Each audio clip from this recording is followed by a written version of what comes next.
పార్వతీ పరమేశ్వరులకు వివాహం కాగానే వారిద్దరూ పార్వతీదేవి తండ్రి నివాసంలో కొద్ది రోజులు ఉంటారు.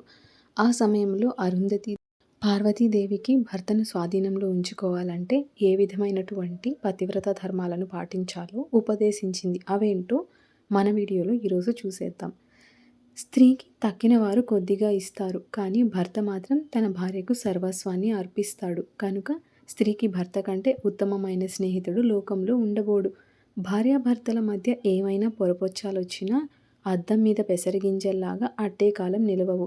దాంపత్య బంధం తామరతూడులోని దారం కంటే సున్నితమైనది, ఇనుప సంకెళ్ల కంటే దృఢమైనది.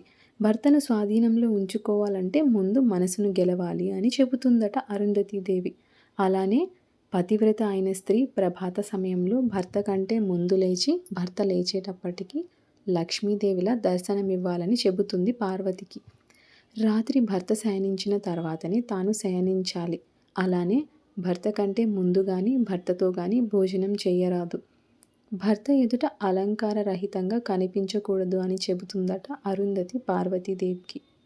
అలాగే భర్త కార్యార్థి అయి పొరుగురు వెళితే ఆ సమయంలో అలంకారాలను ధరించరాదు అని చెబుతుంది. ఏ గృహంలో స్త్రీ ఇలా ప్రవర్తిస్తుందో ఆమెను దేవతలు అనుగ్రహించి భోగభాగ్యాలనిస్తారట అని అరుంధతీదేవి పార్వతికి ఉపదేశించింది. అలానే ద్వారదేశంలో నిలుచుని వీధిలో వచ్చేపోయేవారిని చూడరాదుట. అలాంటి స్త్రీ నలుగురిలో చులకన అవుతుంది.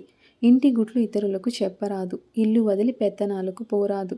భర్త అనుమతి లేనిదే ఇంట్లోని ఏ వస్తువును ఇతరులకు ఇయ్యకూడదు.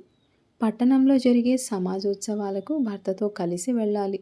భర్తతోడు లేకుండా జరిపిన తీర్థయాత్రలు ఫలాన్ని ఇయ్యవట.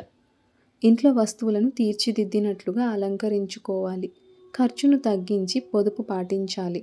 అసద్వ్యయం, దుర్వ్యయం చేయరాదు. అది దరిద్ర హేతువు అవుతుందట. ఇవన్నీ అరుంధతీదేవి పార్వతీదేవికి ఉపదేశించింది.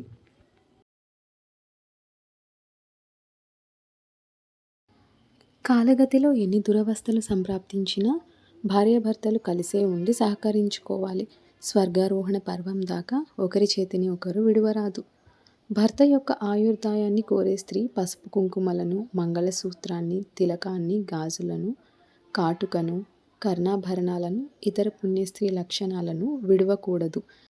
ధర్మాలన్నిటినీ పార్వతీదేవికి ఉపదేశించిందట అరుంధతీదేవి. ఈ వీడియో కనుక మీకు నచ్చినట్లయితే మన ఛానల్ను సబ్స్క్రైబ్ చేసుకోండి, లైక్ అండ్ షేర్ చేయండి.